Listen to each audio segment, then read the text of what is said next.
नमस्कार दोस्तों, स्वागत है आप सभी का स्टडी क्रिएटर के यूट्यूब चैनल पर। इस वीडियो में हम लोग देखने वाले हैं सीआरपीएफ ट्रेड्समैन की रिजल्ट की बहुत बड़ी अपडेट।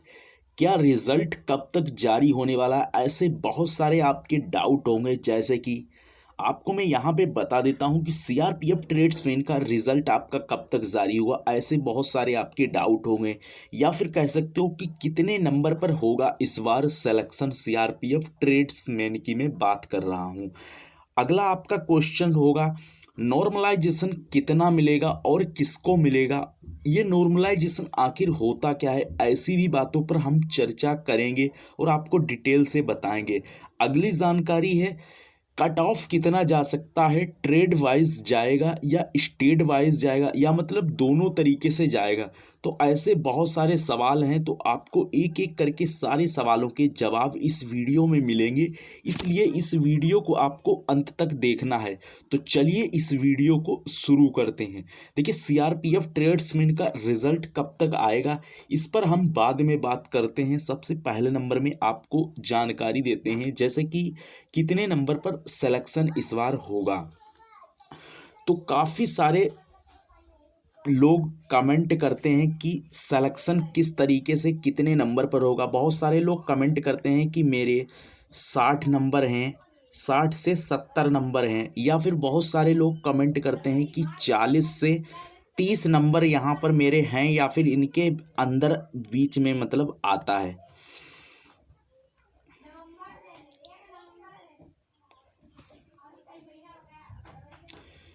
तो यहाँ पर देखिए जैसे कि बहुत सारे लोग कहते हैं कि मेरे इतने नंबर हैं। जैसे कि आपको मैं बता दूं, बहुत सारे मेरी वीडियोस के कमेंट में आते हैं कि मैं यहाँ राजस्थान से हूँ।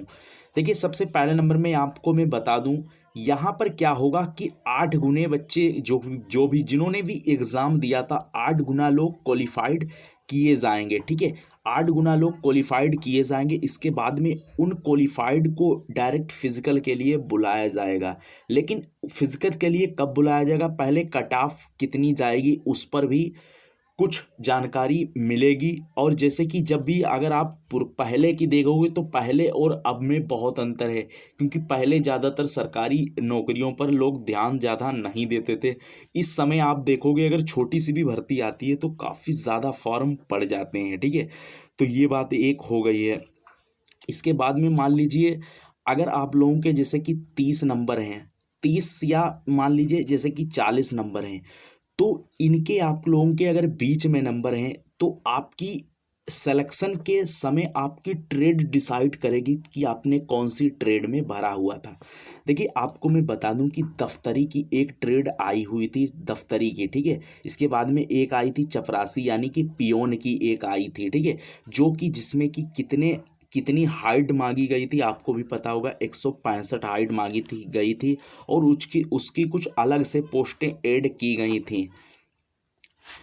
तो कितनी पोस्टें ऐड की गई थी वो आपको भी पता होगी। तो उन सभी का मिलाकर के अगर आप लोग देखोगे तो इनकी जो 165 वालों की इनकी कट ऑफ लगभग की अलग ही बनने वाली है। ठीक है, तो इन लोगों की ट्रेड पर डिसाइड करेगा। देखिए मान लीजिए अगर आप लोगों के 30 या मान लीजिए जैसे कि आपके 60 से 70 नंबर हैं। ठीक है, 60 से या फिर 70 या 78 नंबर इसके मान लेते हैं अंदर में हैं, तब तो आप लोगों के चांस हैं सिलेक्शन होने के। ठीक है, क्योंकि अगर मान लीजिए इसका कट ऑफ मैक्सिमम जाता है, बाकी आपकी ट्रेड डिसाइड करेगी कि आपकी ट्रेड कौन सी है और उस हिसाब से आपका सिलेक्शन होगा।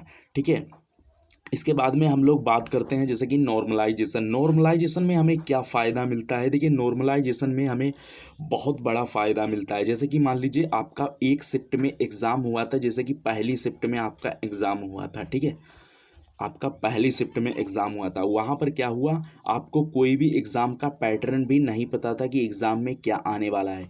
तो वहाँ पर आपको 10 या 12 नंबर, यहाँ पर 10 से 12 नंबर का आपको प्रॉफिट हो जाता है। जैसे कि मान लीजिए यहाँ पर आपके नंबर हैं, जैसे कि यहाँ पर 40 नंबर मान सकते हो, इसमें से आपको 10 से 12 नंबर और जोड़ दिए जाएंगे। ठीक है, तो यहाँ पर आपके 52 नंबर हो जाएंगे। इतना बेनिफिट आपको नॉर्मलाइजेशन से मिल जाता है।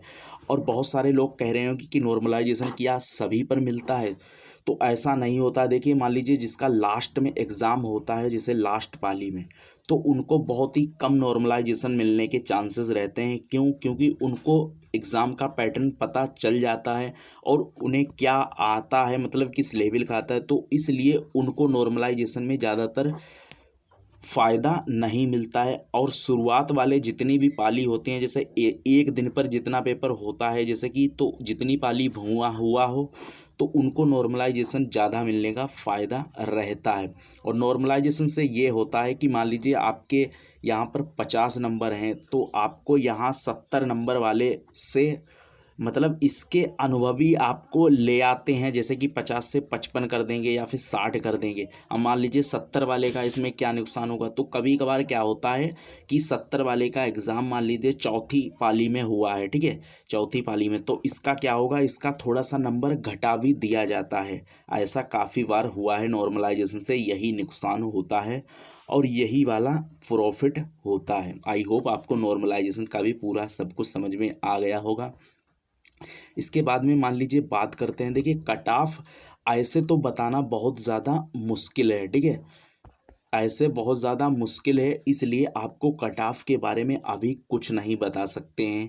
देखिए, और आपको यहाँ पर क्यों नहीं बता सकते, देखिए इसका जो कट ऑफ है वो ट्रेड वाइज बनेगा और इसका स्टेट वाइज भी बनेगा, क्योंकि अगर देखा जाए तो ये केंद्र की भर्ती थी, ठीक है, तो केंद्र में काफ़ी ज़्यादा स्टेट्स हैं, ठीक है, आपके मतलब राज्य हैं, तो राज्य हैं, फिर उसके हिसाब से देखा जाए तो कितनी सारी ट्रेड्स भी हैं, तो इसकी अलग अलग ट्रेड्स भी हैं, इसलिए इसकी अलग अलग कट ऑफ बनेगी और आपके अलग अलग नंबर पर आपका सिलेक्शन होगा। तो आप लोगों के कितने मार्क्स हैं हमें कमेंट में ज़रूर बताइए, और आपका अगर कोई भी डाउट हो तो आप कमेंट कर सकते हो, उसका रिप्लाई ज़रूर मिलेगा। और नेक्स्ट वीडियो आप लोगों को उसी टॉपिक पर मैं बना दूंगा। अगर आप लोगों को डीवी या सर्टिफिकेट से संबंधित वीडियोस चाहिए तो मैं बना दूंगा। मिलते हैं नेक्स्ट वीडियो में। इस वीडियो को लाइक ज़रूर कर देना और चैनल पर नए सब्सक्राइब ज़रूर कर लेना।